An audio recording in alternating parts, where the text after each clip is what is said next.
ជំរាបសួរបងប្អូនទាំងអស់គ្នាថ្ងៃនេះខ្ញុំនឹងបង្ហាញបងប្អូនទាំងអស់គ្នាអំពីរបៀបធ្វើសាច់ជ្រូកផាត់ឲ្យមានរសជាតិឆ្ងាញ់ពិសេសតែមុននឹងខ្ញុំបង្ហាញអំពីរបៀបធ្វើទាំងអស់នេះសូមបងប្អូនដែលមិនទាន់បានជួយចុច Subscribe នៅ Channel YouTube ក៏ដូចជាចុច Like និង Follow នៅ Facebook Page សូមបងប្អូនជួយចុចម្នាក់មួយមកដើម្បីជាកម្លាំងចិត្តក្នុងការធ្វើវីដេអូថ្មីៗជាបន្តទៀតចាខ្ញុំមានសាច់ជ្រូកចំនួន1គីឡូហើយខ្ញុំជ្រើសរើសយកសាច់សម្លបងប្អូន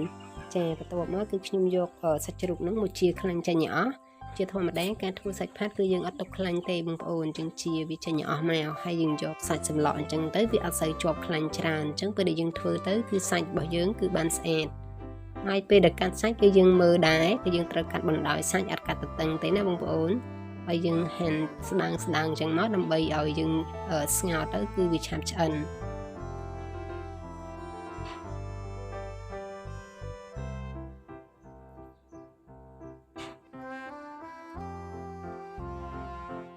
ចាហើយចំពោះខ្ទឹមសគឺខ្ញុំប្រើចំនួន3កំពឹសបងប្អូនហើយខ្ញុំធ្វើការបកវាឲ្យបានស្អាតហើយខ្ញុំអត់ដំអត់អីទេណាបងប្អូនគឺខ្ញុំទុកទាំងមូលអញ្ចឹងតែម្ដងចាឥឡូវនេះទឹករបស់ខ្ញុំពុះហើយអញ្ចឹងខ្ញុំបង់សាច់ជ្រូកចូលចាដោយសារតែដំបូងនេះគឺខ្ញុំស្រោះសាច់ជ្រូកទេអញ្ចឹងខ្ញុំអត់មានទាន់ដាក់គ្រឿងអីទេណាបងប្អូនចាហើយចំពោះការស្រោះនេះផងដែរគឺខ្ញុំប្រើពេល5នាទីបងប្អូន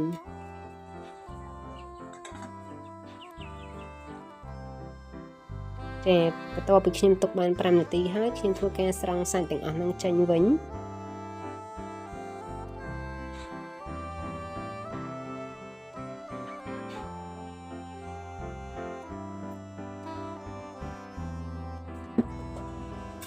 ចាបន្ទាប់មកគឺខ្ញុំដាំទឹកសាជាថ្មីម្ដងទៀតបងប្អូនហើយខ្ញុំដំបូងគឺបង់ខ្ទឹមចូលហើយបន្ទាប់មកគឺបង់សាច់ជ្រូកតែម្ដង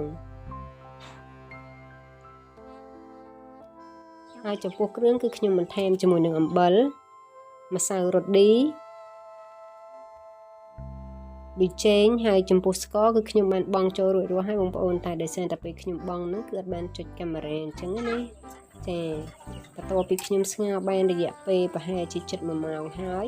ឃើញថាសាច់ជ្រូករបស់ខ្ញុំវារាងផុយដែរតែអត់ទាន់ផុយខ្លាំងទេអញ្ចឹងខ្ញុំក៏ស្រង់សាច់ទាំងអស់ហ្នឹងយកមកបុក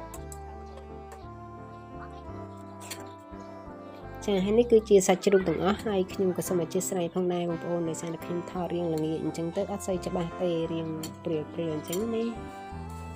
បន្ទាប់ពីខ្ញុំស្រង់រួចរាល់ហើយគឺខ្ញុំយកសាច់ទាំងអស់ហ្នឹងយកមកបុកឲ្យវាម៉ត់បងប្អូនចាឥឡូវគឺម៉ត់ប៉ុណ្ណឹងហើយខ្ញុំដួសវាទុកសិនដើម្បីធ្វើការបុកបង្ហើយសាច់ជ្រូករបស់ខ្ញុំចាបន្ទាប់ពីបុកហើយគឺបានមួយចានប៉ុណ្ណឹងហើយខ្ញុំធ្វើការបេះឲ្យវា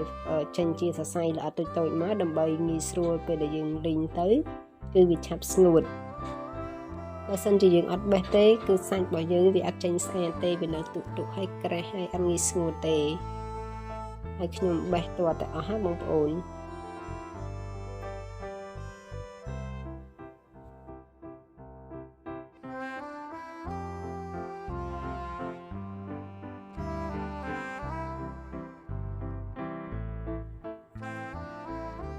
ចានេះបងប្អូនពេលដែលបេះហើយគឺបានប៉ុណ្ណឹងគឺយើងរំញែកទៅគឺវាបានច្រើនជាងមុនអញ្ចឹងបន្ទាប់មកគឺយើងយកសាច់ទាំងអស់ហ្នឹងមកលីង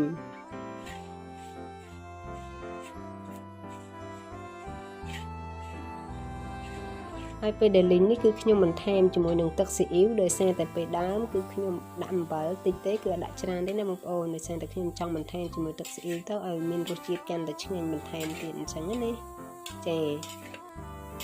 បន្ទាប់ពីដាក់ទឹកស៊ីអ៊ីវរួចរាល់ហើយយើងធ្វើការកូរច្បល់វារហូតទៅបងប្អូនហើយចំពោះភ្លើងគឺយើងអត់ប្រើខ្លាំងពេកទេគឺប្រើភ្លើងហឹមណាចាដើម្បីកុំឲ្យសាច់របស់យើងនឹងវាឆាប់ខ្លោចតែពេលដែលយើងដាក់ឆ្នាំងខ្ទះដំបូងយើងបើកឲ្យខ្លាំងសិនមកឲ្យឆ្នាំងកដៅហើយចាំយើងទុករៀងហឹមតិចណាចាហើយយើងបន្តកូររហូតកុំទំនេរដៃពេលប្រយ័ត្នសាច់យើងខ្លោចឲ្យសិនតែសាច់របស់យើងវាល្អិតអញ្ចឹងណា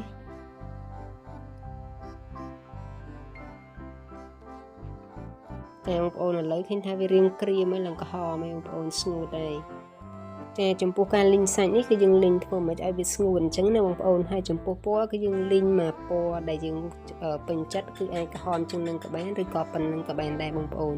បន្ទាប់ពីវាស្ងួតល្មមល្អហើយអញ្ចឹងយើងក៏ដួសវាទុកទៅគឺជាការស្រេចទេបងប្អូនបើសិនជាបងប្អូនចង់ដឹងថាសាច់ជ្រូកផាត់មានរសជាតិមិនអីអាចសាកល្បងធ្វើតាមរបៀបខ្ញុំនេះបានចំពោះរសជាតិគឺឆ្ងាញ់ណាស់បងប្អូនចាហើយការធ្វើសាច់ផាត់របស់ខ្ញុំថ្ងៃនេះគឺមានតែប៉ុណ្្នឹងទេអរគុណបងប្អូនទាំងអស់គ្នាសម្រាប់ការតាមដានទស្សនាវីដេអូនេះតាំងពីដើមរហូតដល់ចប់ចាំជួបគ្នានៅវីដេអូក្រោយទៀតជម្រាបលា